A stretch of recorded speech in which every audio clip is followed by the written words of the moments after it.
И госта аниматрони, аз съм Кобрат БГ и в днешното видео ще снимаме за историята на Слендърмен. Най-накрая има различно видео от FNAF и това е малко по-професионално, има статив отзаде. Не е статив, ето го статива. Да, един мой приятел ми го подари, казва се Георги. И просто не мога да сложа тая чудория на статива и затова я сложих там. За да може поне да свети нещо зелено, разбира се. Цяло Слендърмен започва с една история, как така германска история, мисля, че беше оригинална, където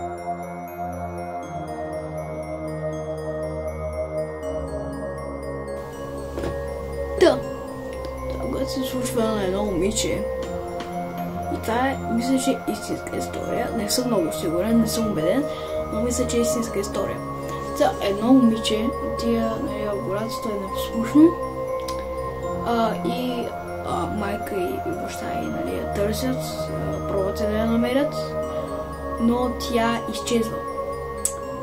Накрая на нощта я намират, обаче тя не говори.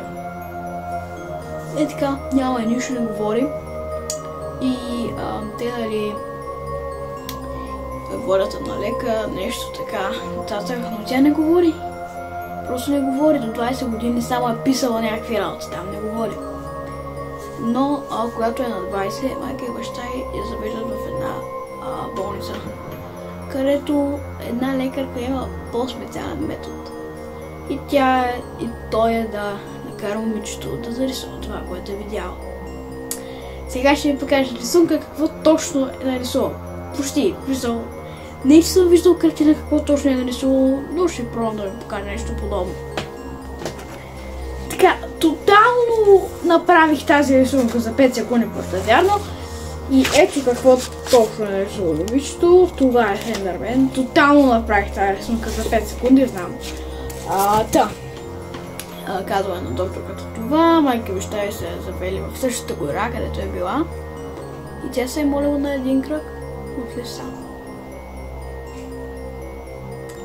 И родителите са разбрали, че всъщност там е завел Слендърмен. И след това са я завели при същата психоложка. И тя я е питала, наистина ли видя това? И момичето отговорило да. И така то почнало да се говори. Това беше историята, но сега ще ви разкажа за странични филми, които има за Слендърмен. Като цяло, първата неща за тази история, тя е по реален случай според мен. Може и да е крипипаста, просто не съм разбрал. Като цяло, това поражда мистерията за Слендърмен, но започва с една снимка. Мисля, че през 2000-та година един човек праща снимка, започва новото нещо, не тази история. И в тази снимка е Слендърмен. И почват едни игри, едни филми, едни такива работи. Като цяло, това е историята за Слендърмен и всичко.